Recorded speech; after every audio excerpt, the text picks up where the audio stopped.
This assessment asks us why the SN1 reaction is not a super efficient way to make ethers. Well, let's think about how the SN1 reaction occurs. We start with chloride leaving to make a tertiary carbocation. Recall from our studies of SN1 and SN2 chemistry that when we do the SN1 reaction, it's always going to result also in the E1 product as well. So whereas for the substitution, we want the alcohol to add its electron pair to the empty p orbital, what can also happen is that the proton that is nearby can be deprotonated to give the alkene.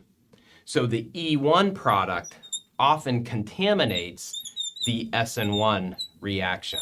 And so we would expect to have this as a product in addition to this. Making an ether through an SN1 process is not as efficient because of the potential to make the E1 product as well.